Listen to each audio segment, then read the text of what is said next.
নাই। আল্লাহ, কান্দা দেখে আমি একটু আগে এসে দেখছি গর্তের ভিতর থেকে আমার বাচ্চা আমার ডাকিচ্ছে।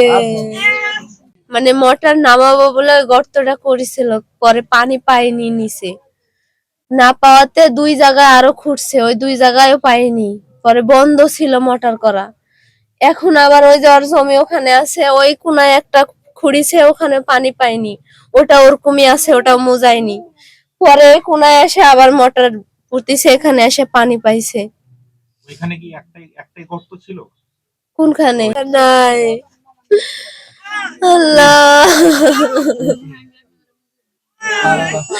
কান্দা দেখে আমি একটু আগে এসে দেখছি গর্তের ভিতর থেকে আমার বাচ্চা আমার ডাকিচ্ছে।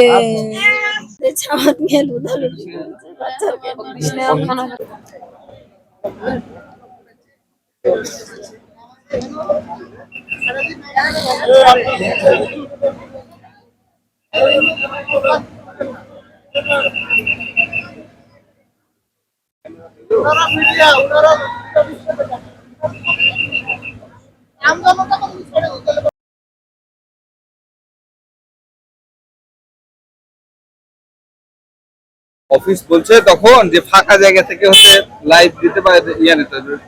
কি কি ইস্যু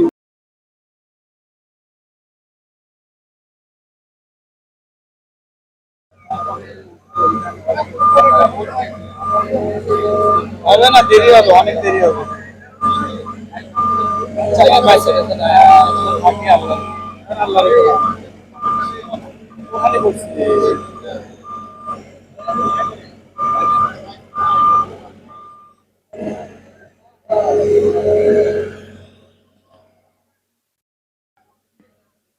অনেক গভীর, ওই তোমার 40 ফিট না, কত ফিট বলতেছি তো, 35।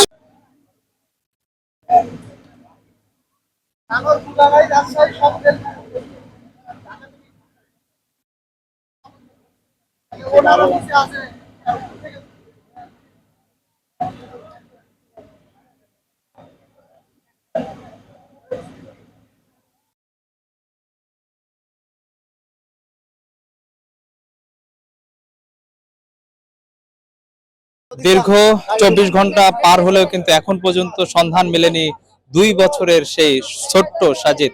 প্রিয় দর্শক, আপনারা জানেন যে রাজশাহীর তানোর উপজেলায় একটি মর্মান্তিক দুর্ঘটনা ঘটেছে। গতকাল ঠিক এই সময় কিন্তু মায়ের হাত ধরে হেঁটে যাচ্ছিল ছোট্ট শিশু সাজিদ। এক সময় যখন হেঁটে যাওয়ার সময় কিন্তু তার মায়ের হাত থেকে সে তার হাতটি ছেড়ে দেয় এবং সেই শিশুটি কিন্তু এই গভীর নলকূপ, যেটা প্রায় 40 থেকে 50 ফিট গভীরতা, এরকম একটি গভীর নলকূপে কিন্তু এই ছোট্ট শিশু যে সাজিদ, সেই সাজিদ কিন্তু পড়ে গেছে। আপনাদের একটু জানিয়ে রাখি, এই উদ্ধার তৎপরতা কিন্তু আগামীকাল অর্থাৎ 24 ঘন্টার মতো কিন্তু এখানে শুরু হয়েছে এই উদ্ধার তৎপরতা। কিন্তু এখানে প্রথমে আমরা যেটা শুনেছি যে প্রথমে একটি ভ্যাকুম মেশিন দিয়ে এই মাটি খননের কাজ চালু করলেও কিন্তু পরবর্তীতে একটি, দুটি, তিনটি করে বেশ কয়েকটি ভ্যাকুম মেশিন এখানে নিয়ে আসা হয়েছে এবং তার সাথে সাথে এই তানোর উপজেলার স্বেচ্ছাসেবী, স্থানীয় জনগণ, গ্রাম পুলিশ, পুলিশ প্রশাসন, এমনকি সর্বস্তরের জনগণ কিন্তু প্রাথমিকভাবে তাদের উদ্ধার তৎপরতা চালানোর জন্য চেষ্টা করেছিল। পরবর্তীতে কিন্তু ফায়ার সার্ভিসের 3টি ইউনিট কিন্তু এখানে এই উদ্ধার তৎপরতায় যোগদান করেন এবং পরবর্তীতে কিন্তু এই ইউনিটের সংখ্যা কিন্তু আরো বৃদ্ধি পেয়ে প্রায় 8টি কিন্তু ইউনিট কিন্তু ইতিমধ্যেই কিন্তু এই ফায়ার সার্ভিসের 8টি ইউনিট এই ছোট্ট শিশু সাজিদকে উদ্ধারের তৎপরতা চালায়। আপনাদের একটু জানিয়ে রাখি, গতকাল অর্থাৎ আজ থেকে এখন থেকে 24 ঘন্টা আগে ছোট্ট শিশু সাজিদ এবং তার ছোট্ট ভাই আমাদেরকে অনেকে জানিয়েছে তার মা কিন্তু দুটি শিশুকে তার কুলে নিয়ে যখন এই রাস্তা দিয়ে যাচ্ছিল, ঠিক সেই সময় কিন্তু তার দুই কুলে দুই বাচ্চা থাকার কারণে যখন সাজিদকে কুল লেগে যাওয়ার কারণে কিন্তু সাজিদকে হাত থেকে নামিয়ে দেয় এবং নামিয়ে হেঁটে নিয়ে যাওয়ার সময় কিন্তু তার হাত ফসকে কিন্তু এই গভীর নলকূপে পড়ে যায়। তো সর্বশেষ কিন্তু এখানে এখন পর্যন্ত তাকে উদ্ধার করা সম্ভব হয়নি।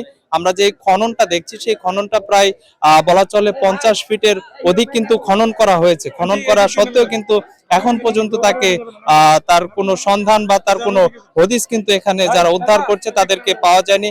আমরা দেখছি যে ফায়ার সার্ভিসের বেশ কিছু টিম কিন্তু দফায় দফায় সার্চ ক্যামেরার মাধ্যমে এই গভীর নলকূপে সার্চ ক্যামেরা দিয়ে তাদেরকে সেই ছোট্ট সাজিদকে অনুসন্ধান বা ঠিক কোন জায়গায় আছে সেই জায়গাটি নির্ণয় করার চেষ্টা করলে কিন্তু এখন পর্যন্ত সার্চ ক্যামেরায় কিন্তু সেটা ধরা পড়েনি। তাই বলা চলে যে এই গভীর নলকূপে যেই ছোট্ট সাজিদটি পড়ে গিয়েছে সেই পড়ার উদ্ধার ঘটনা কিন্তু এখন পর্যন্ত প্রায় 24 ঘন্টা পার হলেও কিন্তু এখন পর্যন্ত তাকে উদ্ধার করা সম্ভব হয়নি। তো এই ছিল রাজশাহীর তানোর থেকে শাফিউল ইসলাম রকি, নয়া দিগন্ত।